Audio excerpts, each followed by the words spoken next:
So before we proceed in talking about how to structure ads and create ads, and then of course how we move into the mechanics that I'm going to show you of actually where to click and how to do things to actually set up the stuff inside your AdWords account, where I'm going to show you how to walk through it all. Before we even get to that, we got to cover something else. We got to go over Google's ad guidelines and rules. Now, in the resources section for this module, I'll link to Google's page that outlines all their rules and stuff in detail. But let's go over a few key ones that I think are important.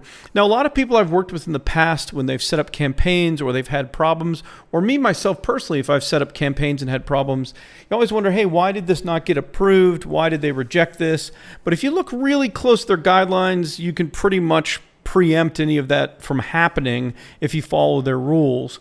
And I'll go over a few of them and make some comments about some of them that have actually affected me in the past. So see Google's site for info on restricted content. They have specific rules about certain types of content, like adult content and gambling content. A lot of it's not allowed. But then they have other restrictions on certain things like the health market. So if you're in the weight loss business, or you sell supplements or any kind of information or diet plans, or bodybuilding, anything like that, any kind of fitness thing, you're going to want to look at their guidelines and rules and see what it says under their healthcare/health content related ad restrictions, because there are only certain types of ads that you can run in their system and what you can or cannot say, and different things that are restricted. So there are all kinds of restrictions for pharmaceuticals and all kinds of other things related to the health market. So, and well beyond that may affect your business. So you want to make sure and check that out. Then there's also stuff about, if you're running a political ad based on certain campaigns and rules. And then they cover some of the editorial guidelines and things related to trademarks. So if you're curious about knowing the answer, if you can use someone else's trademark and how you can use it, because you can use other people's trademarks, but you have to follow certain rules and how you use it in order to do it. Otherwise, your ad can be stopped and unapproved, and you can even lose your account and be banned. So the one thing you don't want to do as an internet marketer, as a business owner, as someone building a business with digital marketing, you don't want to get your AdWords account banned. So don't break any of these rules. Don't do anything shady. Don't try to be sneaky. Google will find out. If they don't find out initially, they can eventually find out. Your competitors will actually tell on you. I have seen this happen many times. So if you do anything sneaky at all with redirects or misleading ads, or an ad for something that you replace with something else with a different landing page later, like if you have one landing page approved and they try to swap it out with other things, Google will find out eventually. And if it's against their rules, you risk losing your AdWords account. And it can be very painful for people that I know that have been banned from AdWords to try to get a new account and get in good standing and kind of get things started all over again, because your AdWords connects with analytics and other things, and they can really see if you're just creating a new account under a new name. And so it's a big pain in the butt. So you want to play by their rules if you're going to use their system.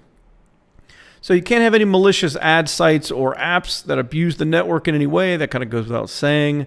No trying to bypass any of the review processes that they use. So if you have a landing page, of course, and if you put a destination URL in that tries to, I've heard of people doing this before, where they try to find the IP ranges of Google's servers for, one, the automated algorithm that comes and looks at a landing page, or two, an IP block that a Google employee will be on that they'll be using when they go to load your page to review it. They'll actually, this is serious, I've heard of people actually having their server serve a different landing page to the Google automation or a Google employee, different from what the user will get to when they click on the ad. Now, if you have to go to that kind of trouble to break their rules and do stuff like that, it's not really worth it. Like I said, you're going to be found out eventually. All a competitor has to do is click on your ad, see this non-conforming landing page, take a screenshot, capture URL, mail it to Google, report you, and you could be banned. So it's not worth doing any of that kind of stuff to go around their rules. You can't cloak or hide the true destination after the click. I just kind of refer to that. So there's none of that trying to hide where the users are actually going to go. It all needs to be very transparent. And you want to anyways in order to build your business, in order to maximize the money you may make from Google AdWords campaigns. So there's no reason not to. Don't use a non-SSL page for sensitive user data, especially like ordering with credit cards and things like that. If you don't have an SSL order form, of course you should with every shopping cart system out there or anything you have set up. If you don't, Google can not approve your entire account, let alone your landing page, because they see that as very, very unsafe for their users. You've got to be clear about what data is collected and why. We covered this a little bit. We talked about landing page guidelines. That's in the rules if you went and looked at it. So if you're going to collect any data on an opt-in, you want to have a privacy policy, all that stuff. If you're going to collect other data for like any kind of lead gen form, you kind of want to state, what's going to happen to their data. It won't be sold, yada, yada, yada. It will be protected, whatever, to clarify what's going to happen to their data and why you're collecting it. You can't have any misrepresented or misleading ads. So you can't do anything, just that's not consistent with what the landing page is and what you're advertising. So that just goes without saying.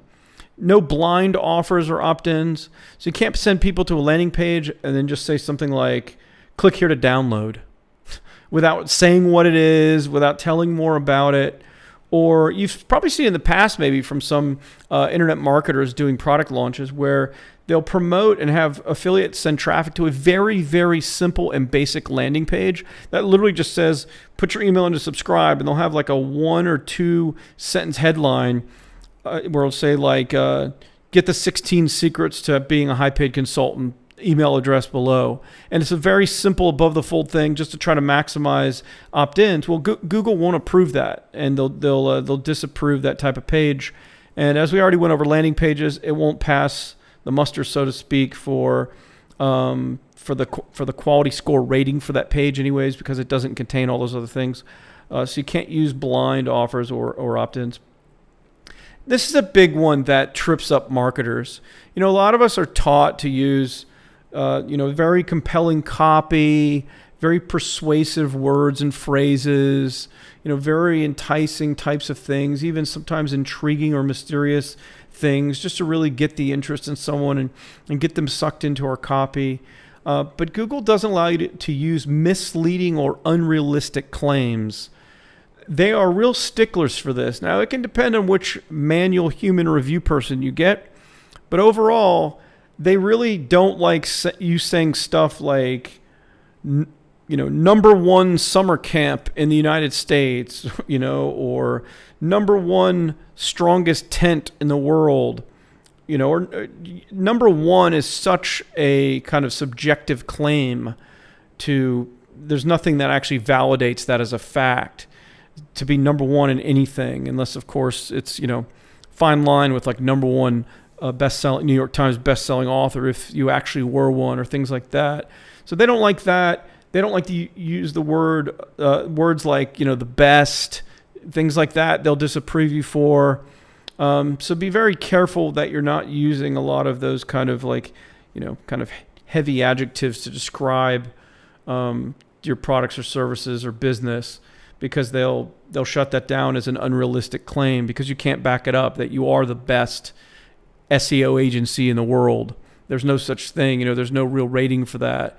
So shy away from saying number 1, the best, top, whatever. You get the point.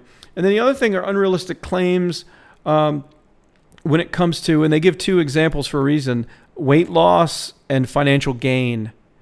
So if you're in any kind of health thing, like I said a minute ago, you'll definitely want to go over, click the link that'll be in the resources section to check out their full list of guidelines. You'll want to really look into what they have for their section on health, what's allowed and what's not allowed. But they don't allow you to make unrealistic claims. Like you can't say, lose 20 pounds in a week on this new juice fast. You got to be very careful about the things you state in your ad. If they're even if they're true, if they're deemed unrealistic, they can deny you and it can cause problems. Same thing with any financial gain, money-making type thing, whether it's flipping houses or trading the stock market or making money from an internet business or being an author or whatever. Any kind of unrealistic claim like, make up to, $10,000 in your first month by running your own blog, that kind of stuff. All the get rich quickie type of hypey numbers and all those types of things. Google doesn't like that stuff, as you can imagine, and they can stop you from being able to run ads that state that. And the problem is, too, what you'll find, it changes from time to time, but from my experience working with Google and working with AdWords, if they shut you down for something, it's almost like your account gets flagged, like this is kind of a bad person. And many times where in other accounts, where you're getting a lot of positive activity, you're not having any problems, you're setting up campaigns, you're testing things, you're pausing things that aren't working out well, you're adding new things. Those accounts that don't have any problems with the landing page automatically getting approved many times and the ads being approved, it's like they'll kind of put you into a basket of good preferred customer, and you kind of go to you skip the line for reviews, and a lot of times they'll just rely on an algorithmic automated review, it seems. Whereas if you start having any problems, like you get ads shut down for unrealistic claims or misleading statements or things like that, it's almost like you get flagged and you get put in like another basket of a questionable customer, where it seems like everything takes longer before it becomes active. It seems like they must be reviewing everything once or twice before they'll approve it. So that's no fun. I've seen it both ways. I've been on the opposite end of both of those, and you definitely want to try to be the good customer that's doing things right, that's getting things approved, that's doing things by the book, that's not having a problem with their guidelines. Because if you start having problems, like I said, it can really delay things, and that's the last thing you want. Anyway, I'll link to the guidelines and rules in the resources section. There's a lot more than what I've listed here. I've just listed kind of the major things to tell you about. And as always, using any system, you'll want to know about their terms of service, their rules, their guidelines, their do's and don'ts, and everything else. If you're going to, play ball in their sandbox and in their system, you have to know how to play within the rules. Otherwise, you can lose your account. And of course, you definitely don't want that to happen with Google AdWords.